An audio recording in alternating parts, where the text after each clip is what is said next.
আসসালামু আলাইকুম প্রিয় দর্শক আমরা প্রতিটা মাই চাই বাচ্চাকে সবসময় পুষ্টিকর খাবার খাওয়াতে ও অল্প খাবারে বেশি পুষ্টি দিতে, রাইট? আমি নিজেও তার ব্যতিক্রম নয়।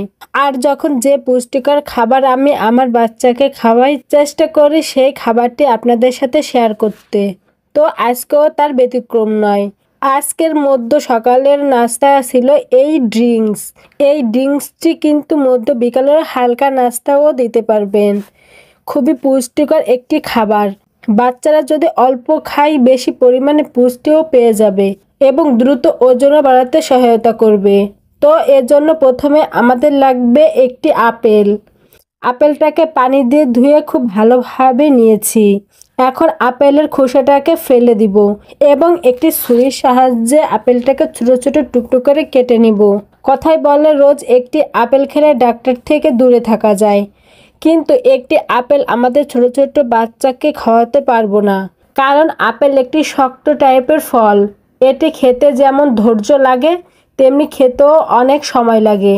তাই আপেলটা যদি এরকম করে খাওয়ানো হয় তাহলে পুরো একটি আপেল বাচ্চারা খেতে পারবে। এখন এটাকে নিয়ে চলে যাচ্ছি ব্লেন্ডার জারে।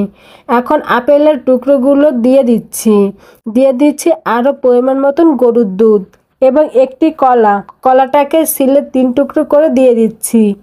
দর্শক, দুধের পরিমাণটা দিতে হবে আপনার বাচ্চা যতটুকু খেতে পারবে সে পরিমাণে।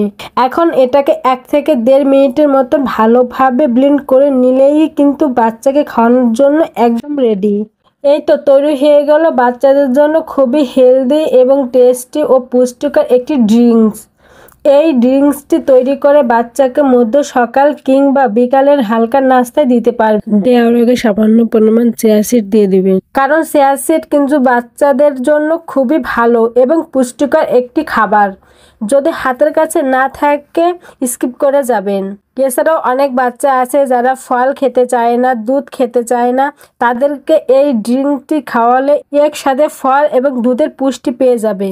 দর্শক, এই ছিল আমার আজকের আয়োজন। ভিডিওটি ভালো লাগে থাকলে প্লিজ একটি লাইক দিবেন এবং বাচ্চাদের নিত্য নতুন খাবার রেসিপি পেতে আমার চ্যানেলটি সাবস্ক্রাইব করে পাশে থাকবেন। আল্লাহ হাফেজ।